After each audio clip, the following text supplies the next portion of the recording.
आखिर कैसे हुआ भगवान शिव का जन्म और कौन है इनके पिता, इस पौराणिक कथा में छिपा है रहस्य। त्रिदेवों में से एक देव है शिव। भगवान शिव को देवों के देव महादेव भी कहा जाता है। भगवान शिव को कई और नामों से पुकारा जाता है, जैसे महादेव, भोलेनाथ, शंकर, महेश, रुद्र, नीलकंठ इत्यादि। तंत्र साधना में भगवान शिव को भैरव के नाम से भी जाना जाता है। हिंदू धर्म के प्रमुख देवताओं में से एक है भगवान शिव। वेद में इन्हें रुद्र के नाम से भी जाना जाता है।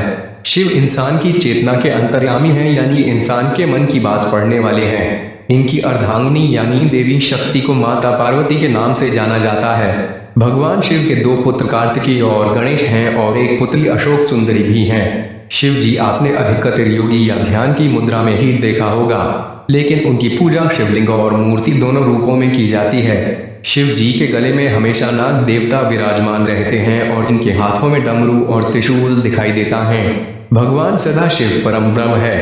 अर्वाचीन और प्राचीन विद्वान इन्हीं को ईश्वर कहते हैं। अकेले रहकर अपनी इच्छाओं से सभी ओर विचरण करने वाले सदाशिव ने अपने शरीर से देवी शक्ति की सृष्टि की, जो उनके अपने अंग से कभी अलग होने वाली नहीं थी। देवी शक्ति को पार्वती के रूप में जाना गया और भगवान शिव को अर्धनारीश्वर के रूप में। वहीं देवी शक्ति को प्रकृति, गुणवती माया, बुद्ध तत्व की जनी तथा विकार रहित माना गया। श्रीमद् देवी महापुराण के मुताबिक भगवान शिव के पिता के लिए भी एक कथा है। देवी महापुराण के मुताबिक एक बार जब नारद जी ने अपने पिता ब्रह्मा जी से सवाल किया कि इस सृष्टि का निर्माण किसने किया, आपने, भगवान विष्णु ने या फिर भगवान शिव ने, आप तीनों को किसने जन्म दिया है, यानी आपके तीनों के माता पिता कौन हैं? तब ब्रह्मा जी ने नारद जी से त्रिदेवों के जन्म की गाथा का वर्णन करते हुए कहा कि देवी दुर्गा और शिव स्वरूप ब्रह्मा के योग से ब्रह्मा, विष्णु और महेश की उत्पत्ति हुई है, यानी प्रकृति स्वरूप दुर्गा ही माता है और ब्रह्म यानी काल सदा शिव पिता है। एक बार श्री ब्रह्मा जी और श्री विष्णु जी का इस बात पर झगड़ा हो गया कि ब्रह्मा जी ने कहा मैं तेरा पिता हूँ क्योंकि यह सृष्टि मुझसे उत्पन्न हुई है, मैं प्रजापिता हूँ। इस पर विष्णु जी ने कहा कि मैं तेरा पिता हूँ, तू मेरी नाभ कमल से उत्पन्न हुआ है।